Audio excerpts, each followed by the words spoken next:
The alien ships appeared on a Tuesday morning. They came without warning, 7 massive vessels that took position around Earth in a perfect geometric pattern. Their hulls were dark and angular, covered in strange symbols that glowed with an eerie blue light. Across the planet, people looked up at the sky and felt a cold fear grip their hearts. Commander Greg Harrison watched the main screen of the International Space Defense Force headquarters with practiced calm. At 52, with graying hair and deep lines around his eyes, Greg had spent his career preparing for this moment. He straightened his blue uniform and turned to his team.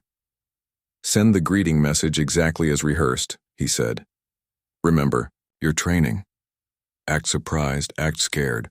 The world's governments had agreed on a unified response decades ago. Humanity would present itself as technologically inferior, a species barely capable of reaching their own moon, divided by petty conflicts, and unprepared for galactic society. It was all a lie. 12 miles beneath the Pacific Ocean, Admiral Susan Miller stood in the gleaming command center of Earth's largest underwater military installation. At 48, Susan was the youngest person ever to command the Oceanic Defense Initiative. Her short brown hair framed a face that rarely smiled, especially not today. "They're taking the bait," reported her communications officer, a young man named Ben Lewis. "The aliens are responding to Commander Harrison's transmission." Susan nodded and turned to the massive holographic display showing the positions of Earth's hidden fleet. Thousands of dots represented vessels of various sizes, scattered throughout the world's oceans. Some lay dormant in underwater caves, others hidden in deep trenches. All were invisible to the aliens above. "Keep all ships at stealth status," she ordered. "No energy signatures above background levels."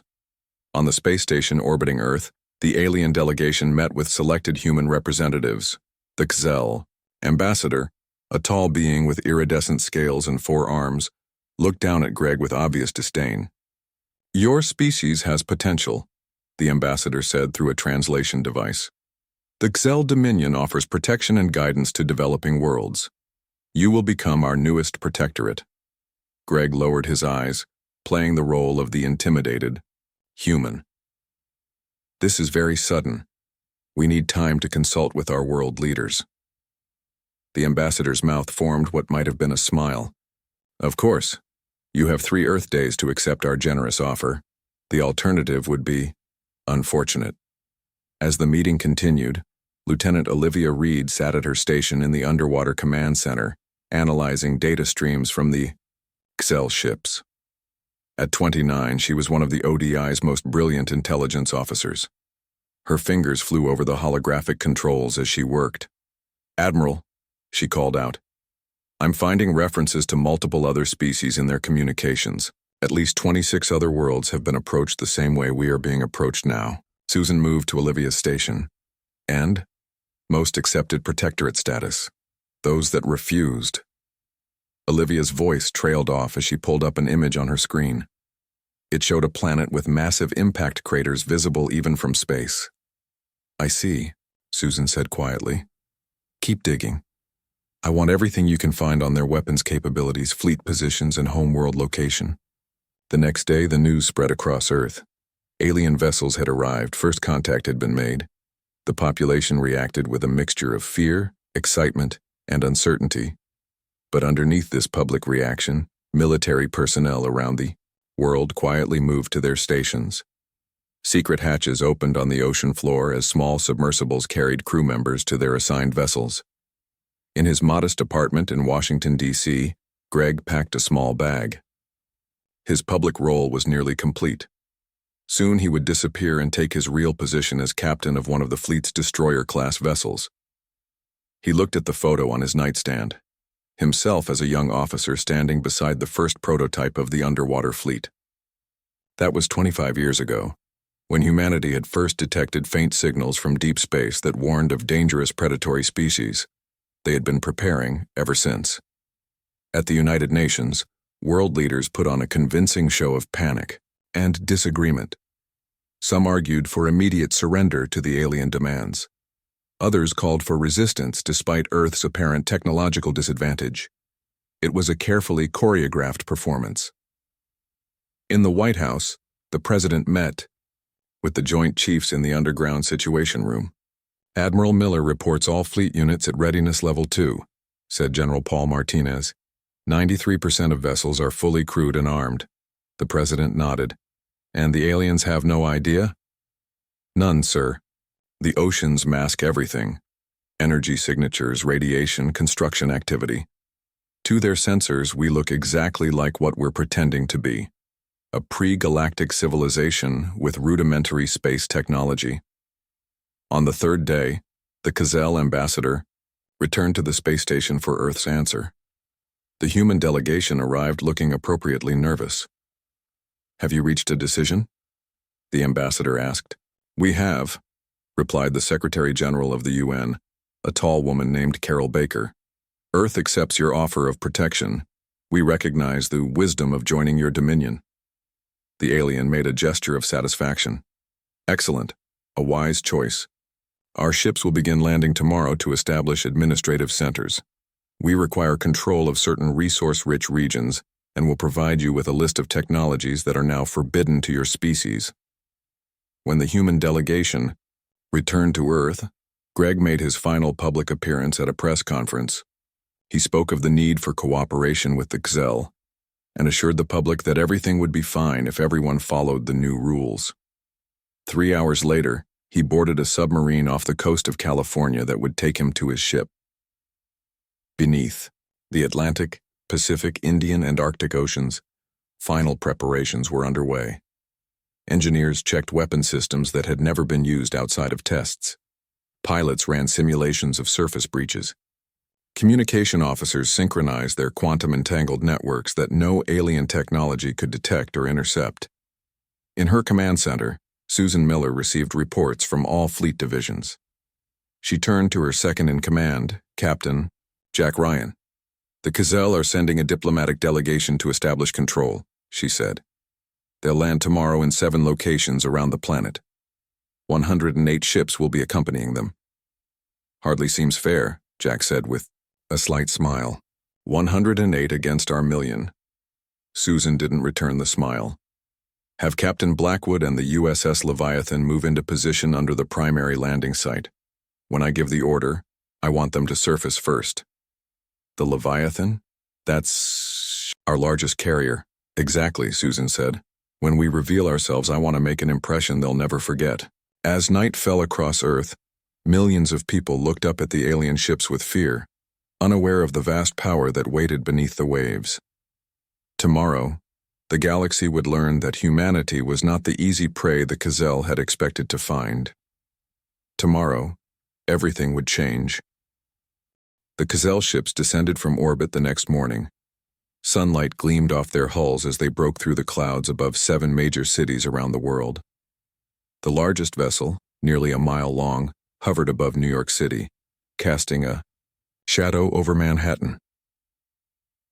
Captain Alan Blackwood stood on the bridge of the USS Leviathan, 1,200 feet beneath the surface of the Atlantic Ocean. The massive underwater carrier stretched nearly 2 miles in length, its hull covered with a material that absorbed all forms of detection. Around him, 500 crew members worked at their stations, quiet and focused. "Status report," Alan said, his voice steady despite the tension. "All systems green," replied his first officer, Lisa Daniels. "The Kazel landing craft is descending toward the UN headquarters. Estimated time to touchdown 6 minutes." Alan nodded and opened a secure channel to Oceanic Defense Command. "Admiral Miller, Leviathan is in position, awaiting your orders." Beneath the Pacific, Susan Miller watched multiple holographic displays showing all 7 Kazel landing sites. Representatives from Earth's government stood waiting to greet their new alien overlords, their faces showing appropriate levels of fear and respect. It was the final act in humanity's long deception. "The delegation from the Kazel ship is exiting their craft," reported Ben Lewis. "They're bringing armed escorts." Susan's eyes narrowed. "As expected. Lieutenant Reed, are you seeing this?" Olivia Reed studied the alien weapons with interest. "Yes, Admiral. Plasma-based technology consistent with what we've observed before. Nothing our shields can't handle." In New York, the XEL ambassador stepped onto Earth soil for the first time. 4 armed guards flanked him, weapons held casually but visibly. The Earth delegation bowed in greeting. "We are honored by your presence," said the Secretary General, her voice carefully modulated to sound nervous. The ambassador made a dismissive gesture. "The first administrative center will be established here. Your current governmental structures will remain as a symbolic gesture, but all decisions must be approved by XEL administrators." Inside the United Nations building, the XEL delegation spread out detailed maps showing which regions of Earth they would claim first. Resources, manufacturing centers, and military installations would be taken immediately. The human leaders nodded in apparent submission. Beneath the waves, 50 miles off the coast, Alan Blackwood received the signal he had been waiting for. A single word appeared on his command screen. "Reveal." He took a deep breath and turned to his crew. This is it. 25 years of preparation comes down to this moment. Surface Protocol Alpha. Weapon systems on standby only. Throughout the massive vessel, watertight compartments sealed. Ballast tanks began to empty. The great ship, hidden for decades beneath the ocean, started its rise to the surface. In command centers hidden beneath all of Earth's oceans, similar orders went out. Hundreds of vessels began to move. The Secretary General was in mid-sentence when her earpiece chimed with a single tone. She immediately stopped speaking and stepped back from the XEL delegation. "What is the meaning of this interruption?" demanded the ambassador. "I believe," she said, her voice suddenly firm and confident, "you should look outside." The waters of New York Harbor began to churn. At first it appeared to be a storm or perhaps an underwater earthquake. Then, something massive broke the surface. Water cascaded off the enormous dark hull of the USS Leviathan as it rose from the depths. Its size dwarfed the XEL vessels above. Weapon ports lined its sides, all closed but clearly visible. The ambassador rushed to the window, his scales changing color in what appeared to be shock. "What is this?" he hissed. Similar scenes played out across the planet. In the waters near Shanghai, Rio de Janeiro, Sydney, Lagos, London, and Mumbai, massive vessels surfaced. And they were just the beginning. Hundreds more appeared in oceans. Worldwide, a display of force that left no doubt about Earth's true capabilities. Alan Blackwood felt the sea air on his face as he stepped onto the exterior command deck of the Leviathan. He looked up at the XEL ships, now seeming small compared to his vessel. "Open a channel to the XEL command ship," he ordered. In the UN building, screens lit up showing Alan's face. The ambassador stared in disbelief. "This is Captain Alan, Blackwood of the Earth Defense Fleet," he said calmly. "We request the presence of your leadership aboard our vessel to discuss the terms of your immediate departure from our solar system." Susan Miller watched the unfolding events from her command center. More displays showed hundreds of other vessels surfacing around the world. But even this impressive display represented less than 1% of Earth's true military strength. The vast majority of the fleet remained hidden, waiting. "Admiral?" Olivia called out. "The XEL are attempting to send emergency signals to their home system." "Let them," Susan replied. "I want their leaders to see this." "Joe, are you ready for transport?" Joe Martinez nodded. A brilliant engineer who had helped design many of Earth's advanced systems, he would accompany Susan to the Leviathan for the meeting with the XEL. "I've prepared the technical demonstrations," he said. "Just the basic systems, as we discussed. Nothing that reveals our full capabilities." The XEL ambassador and 2 military commanders were escorted aboard the Leviathan an hour later. Their scales had turned a pale green, a sign of fear in their species. Alan led them through corridors lined with technology far beyond what Earth was supposed to possess. "How is this possible?" one of the commanders finally asked.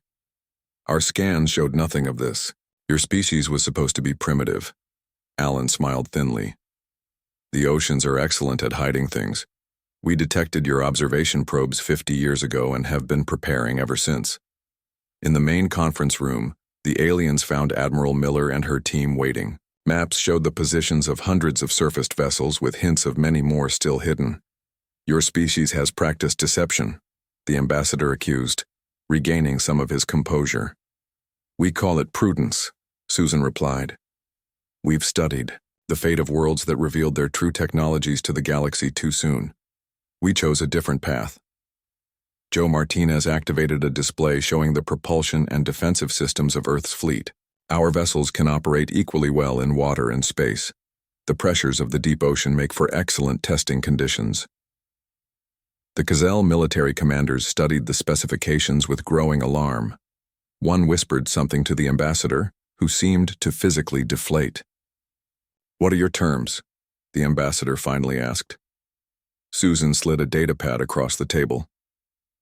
"The complete withdrawal of all Gazelle forces from our solar system within 24 hours.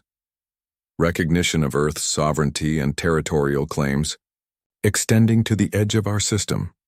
And your assurance that news of our fleet will be honestly reported to the Galactic Council." The ambassador hesitated only briefly before pressing his hand to the pad in agreement. As the aliens were escorted back to their ship, Susan turned to Alan. "Phase 1 complete. Prepare for Phase 2. "The diplomatic mission?" She nodded. "It's time for Earth to introduce itself to the galaxy, on our terms." Across Earth, people watched in amazement as more ships continued to surface from the depths.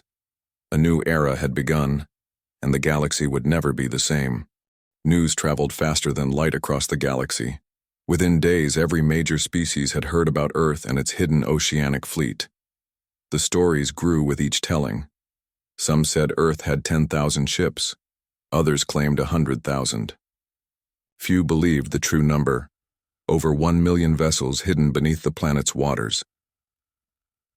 Lisa Winters stood before the mirror in her quarters aboard the USS Pathfinder, Earth's first diplomatic vessel. At 41, she had spent most of her career as a diplomat working on Earth's unification efforts. Now she was about to become the first human ambassador to galactic affairs. She smoothed her formal blue uniform and practiced her calm expression. "One more time. Ambassador, we're approaching the Centauri Alliance headquarters," called a voice over the intercom. "Thank you, Captain." "I'll be right there," Lisa replied. The Pathfinder was smaller than the military vessels like the Leviathan, but still impressive by galactic standards. Its sleek hull gleamed as it approached the massive space station that served as the meeting place for over 200 species. Captain Steve Baker guided the ship carefully into the designated docking area, aware that thousands of alien eyes were watching their approach. Lisa walked onto the bridge and looked at the view screen. The space station was a marvel of engineering, a spinning wheel of metal and glass nearly 15 miles across. "It's beautiful," she said, "and nervous," Steve added. "Our sensors are picking up a lot of weapon systems that have been recently activated." Inside the station, the Galactic Council had called an emergency session. Representatives from major and minor powers across the galaxy filled the great circular chamber. The tension was thick enough to touch. "This human deception changes everything," declared the myriad representative, a crystalline being that sparkled under the chamber lights. "They hid their true technological level. What else are they hiding? Their fleet is reportedly larger than the combined navies of the 3 largest empires," added a representative from the Vorlon Republic. "No single species should possess such power." As the arguments continued, Frank Douglas monitored communications from his office in Earth's intelligence headquarters. At 50, with a lean face and sharp eyes, Frank had spent decades building the most extensive intelligence network humans had ever created. Now his attention was focused on alien communication channels. "They're scared," he told Susan Miller, who was visiting his office. "Every major power is calling emergency meetings. The Gazelle are particularly panicked. They've mobilized their entire home fleet." Susan nodded. "As expected. How are the smaller worlds reacting?" Frank brought up a galactic map with dozens of highlighted systems. "These are planets previously under Gazelle protection. 17 have already declared independence since learning about Earth's fleet. The Gazelle are losing their empire piece by piece." At the Centauri Alliance headquarters, Lisa Winters was escorted to the council chamber by 4 different species of security officers. She could feel the fear and suspicion radiating from them. When she entered the vast room, a hush fell over the assembled representatives. The council chair, An ancient being from a species called the Elders spoke first. Ambassador Winters, your presence here is unprecedented. Earth has hidden its true nature from the galaxy. Many here see this as a hostile act. Lisa walked calmly to the central speaking platform. Her voice was steady as it was amplified throughout the chamber. Distinguished representatives, I bring greetings from Earth. For decades we observed galactic society from afar. We saw how smaller worlds were treated by larger powers. We witnessed the fate of species who revealed advanced technology too soon. We chose caution. A representative from the Xel Dominion stood abruptly. You chose deception. Your hidden fleet threatens the stability of the entire sector. Lisa turned to face the Xel. Your empire attempted to conquer our world through lies and intimidation. We revealed only enough of our strength to ensure your withdrawal. Earth has no desire for conquest. Back on Earth, military and civilian, leaders gathered in the underwater command center to watch the council broadcast. President William Harris sat beside Admiral Miller, both tense as they watched Lisa handle the hostile questioning. Is the Second Fleet in position? The president asked quietly. Susan nodded. Just as a precaution. 500 vessels positioned, at key points throughout our solar system, but still out of scanning range from conventional sensors. On the main view screen, an alien representative was asking about the true extent of Earth's military capabilities. Ambassador Winters is handling them well, commented the president. Not revealing too much, but not appearing threatening either. In deep space, far from Earth, a different kind of meeting was taking place. Representatives from 3 powerful species had gathered in secret. They were the Urxis Concordat, longtime rivals of the Centauri Alliance and the Xel Dominion. The humans have upset the balance of power, said War Commander Vrax of the Hecatix Empire. Their hidden fleet makes them too dangerous to ignore. They claim to be peaceful, noted Supreme Marshal Osric of the Thraxi regime. So do all dangerous species when they first emerge, replied Grand Admiral Lenz of the Marduk hierarchy. We must act decisively before they expand beyond their solar system. The 3 leaders studied detailed scans of the Earth vessels that had been revealed so far. Their technology is impressive, admitted Osric, but we have yet to see it tested in actual combat. Then we shall test it, decided Vrax. A joint strike force, enough to overwhelm their known defenses. Quick and decisive. In the Galactic Council chamber, Lisa Winters continued her address. Earth seeks peace and fair trade with all species. We maintain our fleet purely for defensive purposes. We have no territorial ambitions beyond our own solar system. Yet you hide your true capabilities, challenged a representative from a silicon-based species. As does every nation represented here, Lisa responded calmly. We revealed ourselves when forced to do so. We come now in good faith to establish diplomatic relations. As the council session continued, Frank Douglas detected unusual communication patterns between 3 major powers. He immediately alerted Admiral Miller. The Urxis Concordat is mobilizing ships, he reported. Large numbers moving in coordination. This isn't a routine exercise. Susan's expression darkened. Location? Multiple staging points, but they appear to be converging. Projected destination? Frank paused. Earth. They'll reach our outer system in approximately 72 hours. Susan immediately opened a secure channel to all fleet commanders. Initiate Defense Protocol Echo. All 3rd and 4th echelon vessels prepare for surface breach. This is not a drill. Throughout Earth's oceans, in the deepest trenches and hidden underwater caves, thousands of ships that had remained concealed began powering up their systems. These were not the vessels already revealed to the galaxy, but something far more advanced. Commander Patrick Evans of the deep-sea carrier USS Kraken received the alert while his ship rested 7 miles beneath the surface of the Pacific.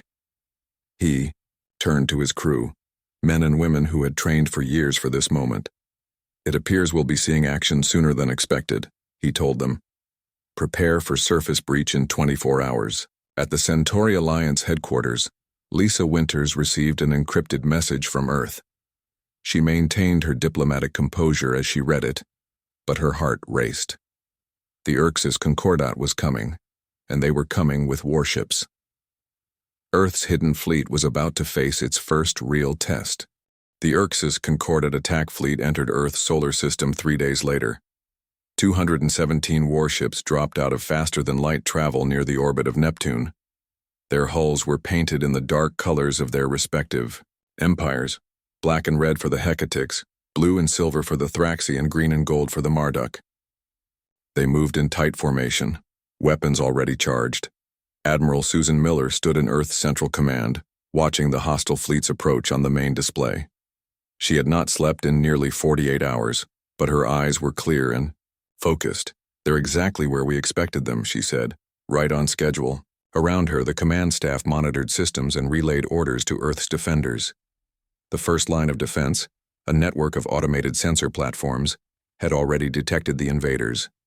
The second line, a small group of the previously revealed ships, waited near Mars, apparently the entirety of Earth's defensive force. It was another deception.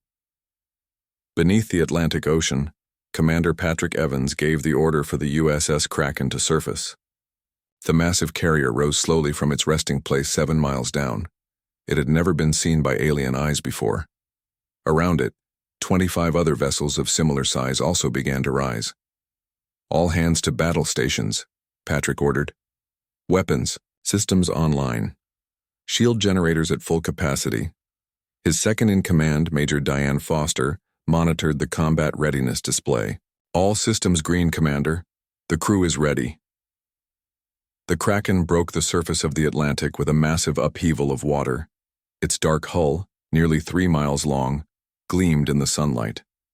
Massive weapon ports opened along its sides, revealing technology far more advanced than what Earth had previously shown to the galaxy.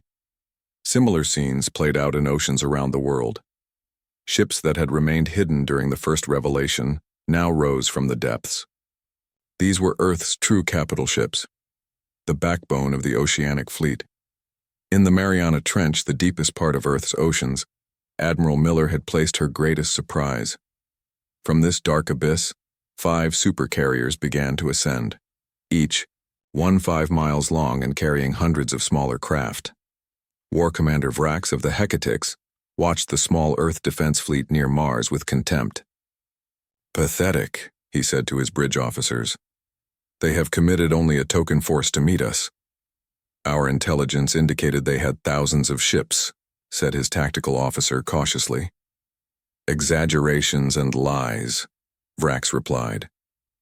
"The humans tricked the Kazel with a few hundred vessels. They cannot possibly have more than that. Begin the attack sequence." The Urx's fleet launched their first strike, a barrage of energy weapons aimed at Earth's defensive positions. The few Earth ships near Mars took evasive action, some taking hits that damaged their outer hulls. On Earth, President William Harris watched the initial exchange from the underwater command center. "They've taken the bait," he said. "Admiral, you may proceed with the counterattack." Susan nodded and opened a channel to all fleet vessels. "This is Admiral Miller. Operation Kraken is now active. All ships, execute your assigned roles." In orbit around Earth, defense platforms that had remained dormant suddenly activated. Hundreds of satellites that appeared to be for communications or weather monitoring revealed hidden weapon systems. The Urx's fleet continued their advance, pushing past the Mars defensive line and heading toward Earth. They believed they were facing a token resistance, easily overwhelmed by their superior numbers. They were wrong.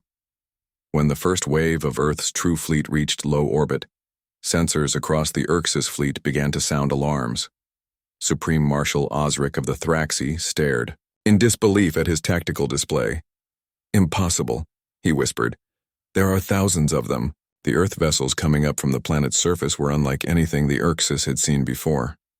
Their designs were sleek and predatory, built to function equally well in water and vacuum. Their hulls bore no visible engine exhausts or radiation, signatures common to other species' ships. Patrick Evans guided the Kraken into position at the front of Earth's fleet. "Target the Urx's command ships," he ordered. "Disable their propulsion and weapon systems only. We want prisoners, not casualties." The Kraken's main weapons charged, drawing power from energy cores that had been refined under the crushing pressures of the deep ocean. When they fired, beams of concentrated energy sliced through the void of space, striking an Xerxes destroyer with surgical precision. The alien vessel's engines went dark, but its life support remained untouched. Grand Admiral Lenz of the Marduk watched in horror as ship after ship in the Xerxes fleet lost power or maneuverability. "This was a mistake," he said to his bridge crew. "Order all ships to pull back and regroup." But it was too late for retreat. Earth's vessels had surrounded the Xerxes fleet, cutting off their escape routes. Major Diane Foster led a boarding party from the Kraken onto one of the disabled Xerxes command ships. Her team wore powered armor that enhanced their strength and protected them from both vacuum and enemy weapons. They moved through the alien vessel with practiced efficiency, securing key areas and taking the crew prisoner. "Bridge secured," Diane reported back to Patrick. "We have access to their command systems and data cores." In the Centauri Alliance headquarters, Lisa Winters received regular updates on the battle. The alien representatives watched her with new fear and respect as news of Earth's overwhelming victory spread through the station. "Your hidden fleet was far more extensive than you revealed," said the council chair. "We revealed what was necessary at the time," Lisa replied calmly. "Earth does not seek conflict, but we will defend ourselves when attacked." The battle lasted less than 3 hours. Not a single Earth vessel was destroyed, though several sustained minor damage. The Xerxes fleet was completely neutralized, with most ships disabled rather than destroyed. From her command center, Susan Miller contacted the leaders of the Xerxes Concordat. Their faces appeared on her screen, anger and fear evident in their expressions. "This conflict was unnecessary," Susan told them. "Earth has no interest in conquest or expansion at your expense. We will return your vessels and crews once we have removed their offensive capabilities." "You deceived the entire galaxy about your true strength," accused War Commander Vrax. "No," Susan replied. "We revealed only a fraction of our strength to the Xel. You assumed that was all we had. That was your mistake, not our deception." When the battle was over, Earth ships returned to the oceans. The massive carriers and battleships sank beneath the waves once more, disappearing from alien sensors. But now the galaxy knew. Earth's oceans held secrets far greater than anyone had imagined. Frank Douglas compiled the intelligence gathered from the captured Xerxes vessels. The data would provide Earth with valuable insights into galactic politics, technology, and military capabilities. "They're calling it the 3-hour war," he told Susan with a slight smile. "The fastest decisive victory in recorded galactic history." Susan nodded, but her expression remained serious. "And we still haven't shown them everything," she said quietly. Deep beneath the Pacific Ocean, in a facility built into the ocean floor itself, Earth's greatest secret remained hidden. There, in vast underwater hangars, the most advanced ships of the fleet waited. Vessels that could travel between dimensions, weapons that could reshape reality itself. Earth had changed the balance of power in the galaxy forever. But the true extent of humanity's capabilities remained a closely guarded secret, hidden beneath the waves. 6 months after the 3-hour war, Earth had become the most talked-about planet in the galaxy. Stories about the oceanic fleet grew more fantastic with each retelling. Some claimed Earth's ships could transform into sea creatures. Others said humans had evolved from an ancient aquatic species with technology beyond comprehension. Few knew the simple truth, that humans had simply been cautious, patient, and clever. Admiral Susan Miller stood on the observation deck of Oceanic Command's main facility, looking out through thick glass at the underwater shipyard that stretched for miles across the ocean floor. Workers in specialized suits moved around vessels in various stages of construction. She had just finished a meeting with representatives from 17 galactic powers, all eager to establish friendly relations with Earth. "They still don't fully understand," she said to Captain Sam Taylor, who stood beside her. "What's that, Admiral?" Sam asked. At 38, he had recently been promoted to captain of the USS Defender, Earth's newest diplomatic vessel. "They think our strength lies in the number of ships," Susan explained. "They don't understand it's our thinking that makes us dangerous. We've been preparing for this moment for generations. In Washington, D.C., President William Harris addressed the United Nations General Assembly. The room was packed with human diplomats and alien representatives from across the galaxy. Today marks a new chapter in Earth's history, the president said. For over a century, we kept our true capabilities hidden from watching eyes among the stars. Now we step forward as equals in the galactic community. He gestured to a large screen showing Earth's oceans. Our ancestors detected alien signals 150 years ago. They learned of predatory species that conquered developing worlds. Rather than announce ourselves and become targets, we chose to build in secret. The oceans became our shield and our workshop. The screen changed to show historical images of the first underwater facilities. While we let the galaxy see a divided planet of limited technology, beneath the waves we united and advanced. In the Centauri Alliance headquarters, Lisa Winters was finalizing the details of the new Terran Protective Alliance. 17 smaller worlds had already signed agreements to join. These were planets that had previously lived under the shadow of larger empires now looking to Earth for protection. The treaty guarantees your independence, Lisa explained to representatives from these worlds. Earth will provide defensive technology and training. In return, we ask only for fair trade and mutual respect. An ambassador from a small water world called Aquarius studied the document. The Kazel would demand tribute and resources for such protection. You ask for nothing? Friends are more valuable than tributes, Lisa replied with a smile. Earth was alone when we built our fleet. We understand the importance of allies. Back on Earth, Frank Douglas reviewed intelligence reports from across the galaxy. The Urxus Concordat had fallen into political chaos after their defeat. The Xel Dominion was desperately trying to maintain control of its remaining territories. Smaller empires were reassessing their positions in the new galactic order. Everything is changing exactly as we predicted, he told Susan during their weekly meeting. The balance of power has shifted permanently, Susan nodded. And the deep scans of our oceans? No one has penetrated beyond the first 100 meters, Frank confirmed. The absorption technology is working perfectly. They can see only what we allow them to see. This was crucial information. While the galaxy now knew about Earth's million-ship fleet, they had seen only the vessels Earth had chosen to reveal. The true extent of human technology remained hidden in the deepest parts of the oceans. Commander Patrick Evans had been assigned to lead a diplomatic tour of one of Earth's smaller shipyards.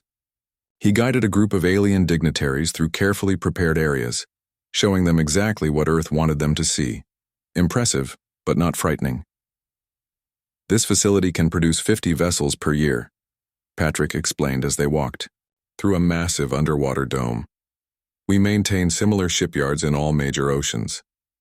An alien representative from the Myriad Collective studied the construction methods with obvious interest. The pressure at these depths would crush most building materials. How do you manage it?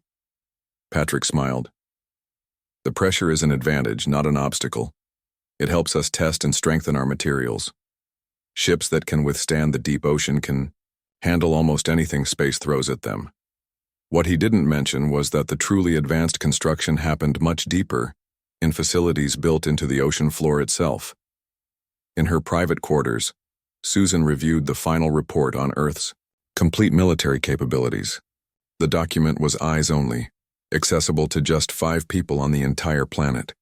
It detailed the full extent of the oceanic fleet, not just the million ships already known to exist, but the advanced technologies developed in the darkest depths. Dimensional drives that could move ships between realities, weapons that could target specific molecular structures, energy shields derived from studying the crushing pressures of the deep ocean trenches, and most importantly, the quantum communication network that connected all Earth vessels instantaneously, across any distance.